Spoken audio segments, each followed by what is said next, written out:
spoštovani nagrajenec, predsednik sklada, gospod minister, gospe in gospodje, najmlajši državljančki.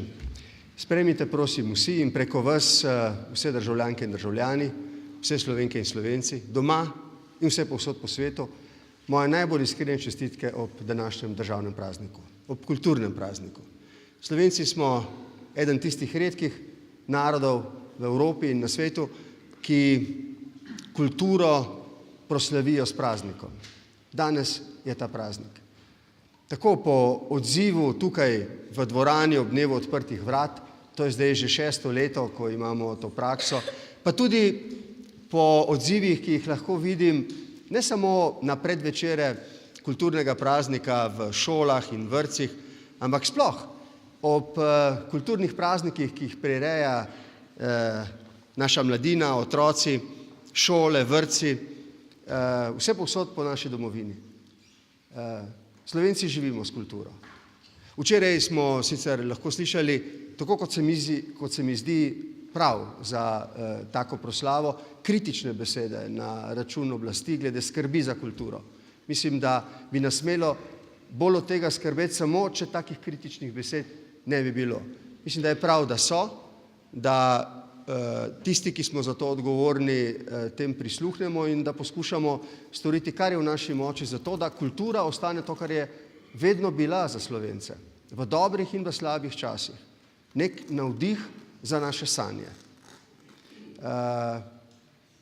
Spomnim se, pred nekaj dnevi, malo prej sem povedal to anekdoto našim gostom, je pred me stopil fantek, star 5 let, skupaj s starši. Jaz sem se ustavil in je rekel, rad bi vam nekaj zapel. No, sem rekel, če je tako nujno, potem pa le. In mi je zapel himno. To se mi je zdelo zelo lepo. V enem trenutku se mi je zdelo, da mogoče vendarle po več kot četrt stoletja naše države in domovine, zlasti mladi rod, tudi preko kulture, zlasti preko kulture, diha to našo domovino, to našo skupnost. Oni, najmlajši, so rojeni v tej državi, nimajo izkušnje z drugimi.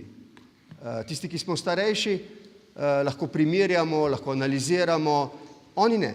Oni so rojeni v tej državi, v tej domovini, druge nimajo in se mi zdi, da jo zelo doživeto tudi živijo. In kolikor je v moji moči, se bom trudil, da bo tako tudi ostalo. Sprejmite torej moje čestitke, mojo hvaležnost, da ste se danes odzvali vabilu in prišli na dan odprtih vrat. Danes je prav poseben dan, ne samo zaradi praznovanja kulture, ampak ker je to ena redkih priložnosti ob dnevu odprtih vrat, da nagovori navzoče tudi nagrajenec, tokrat nagrajenec, ki je dobil visoko Prešernovo nagrado za svoje baletno ustvarjanje, za svoje plesno ustvarjanje, gospod Mejač, in imamo izredno priložnost, da nam bo kratko spregovoril. Prosim, beseda je vaša. Izvolite.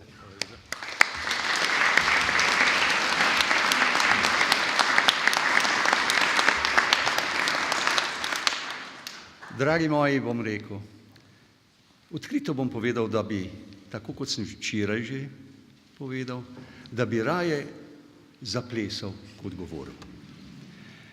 Presrečen, počaščen, notranje vznemirjen, da sem v družbi velikih Prešernovih nagrajencev, v družbi notranje bogatih ljudi. Ples je ples, in telo, telo in sodelujeta vedno. Samo še en stavek iz gnostične himne. Kdor ne pleše, ne ve, kaj je življenje. Plešite! Srečno!